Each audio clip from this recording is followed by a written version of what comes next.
ইউরোপে যারা বিভিন্ন দেশে বিভিন্নভাবে আসছেন তারা পর্তুগালে যে কোনোভাবে আসার পরে 1 থেকে 1.5 বছরের মধ্যে বৈধতা লাভ করার একটি সুযোগ ছিল, কিন্তু গত 3 তারিখ থেকে এই সুযোগটি পর্তুগালের যে নতুন সরকার তারা পুরোপুরিভাবে বন্ধ করে দিয়েছে।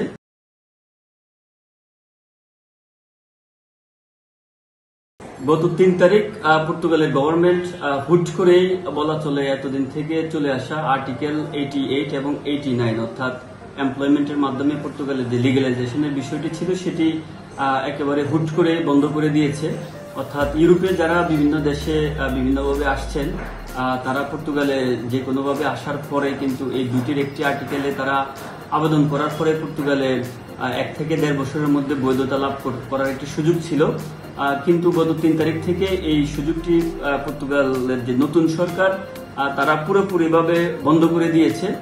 তো বর্তমানে যেই পেন্ডিং কেসগুলো রয়েছে, প্রায় 4 লক্ষের মতো পেন্ডিং অ্যাপ্লিকেশন রয়েছে এই আর্টিকেল 88 এবং 89-এ, অর্থাৎ যারা রেসিডেন্স পারমিট আবেদন করেছেন তাদের কেসগুলো বলছে যে খুব দ্রুত সময়ের মধ্যে তারা যাচাই বাছাই করে তাদেরকে বৈধ করার প্রক্রিয়া তারা শেষ করবেন। আর এই আইনটি পাশ করার পরে কিন্তু সংসদের যে বিরোধী দল সহ অন্যান্য দল তারা এটির তীব্র নিন্দা জানিয়েছেন এবং এটি দ্রুত বাতিল করার জন্য তারা সুপারিশ করেছেন। এখন দেখার বিষয় হচ্ছে তারা কতদিন এই আইনটি বলবৎ রাখে অথবা এটি তারা রিভিউ করবে কিনা। আর আরেকটি বিষয় হচ্ছে এই আইনটির ফলে কিন্তু এতদিন থেকে যে চলে আসা পর্তুগালের যে অভিবাসন বান্ধব দেশ হিসেবে পরিস্থিতি ছিল সেটিতে কিন্তু বাধাগ্রস্ত হবে, অর্থাৎ এখন কিন্তু মানুষ পর্তুগাল বিমুখ হবে।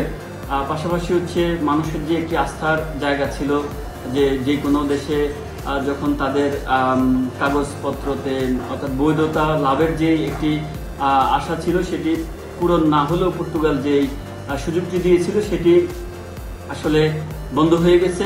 অবশ্যই এটি আমাদের বাংলাদেশ সহ যারা ইমিগ্রেন্ট কমিউনিটি আছে সবার জন্য এটি মারাত্মক একটি ক্ষতি বা লোকসানের সম্ভাবনা দেখা দিয়েছে।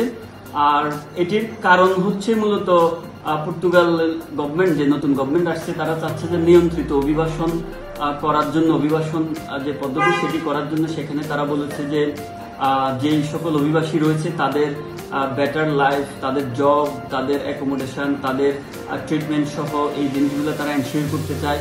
পাশাপাশি তারা স্কিল মাইগ্রেশনকে তারা প্রমোট করতে চায়। অর্থাৎ এখানে শুধুমাত্র 2টি আর্টিকেলে তারা বন্ধ করেছে। পর্তুগালে কিন্তু জব সার্চ ভিসা বা ওয়ার্ক পারমিট ভিসা বা স্টুডেন্ট ভিসা, বিজনেস ভিসা সহ এই ধরনের অনেক অপরচুনিটি কিন্তু ওপেন রয়েছে। তারা ওই জিনিসগুলোকে প্রমোট করছে, অর্থাৎ ভিসা নিয়ে পর্তুগালে যাওয়ার প্রক্রিয়াটিকে তারা উৎসাহিত করার জন্য মূলত এই কাজটি তারা করেছেন। নতুন অভিবাসন পরিকল্পনার ইম্প্যাক্ট যদি আমরা দেখতে যাই, বলতে পারি যে বাংলাদেশিদের আগমন প্রায় 99% কিন্তু কমে যাবে। কেননা এখন আর যে কেউ ট্যুরিস্ট ভিসায় বা যে কোনো ভিসায় পর্তুগালে এসে নিয়মিত হতে পারবেন না। আর সাধারণত ভিসা নিয়ে পর্তুগালে বাংলাদেশে খুব কম সংখ্যকই আসেন। বলা যায় এটার সংখ্যা প্রতি বছরে হয়তো 100 থেকে 500 হতে পারে ভিসার রেট অনুযায়ী। তাছাড়া এই ব্যবসা বাণিজ্যের একটা ইম্প্যাক্ট পড়বে, কেননা বাংলাদেশিরা বিভিন্ন বাংলাদেশি পণ্যের দোকান বা বাংলাদেশের যে হোটেল রেস্তোরাঁগুলো আছে যারা বাংলাদেশি থেকে কেন্দ্র করেই ব্যবসা করেছেন তাদের ব্যবসা বাণিজ্যে কিছুটা প্রতিবন্ধকতা সৃষ্টি হতে পারে। এর সাথে সাথে পর্তুগালে একটা বড় বাংলাদেশি কমিউনিটি সৃষ্টি হওয়ার সুযোগ সৃষ্টি হয়েছিল, তাতেও একটা প্রতিবন্ধকতা হতে পারে।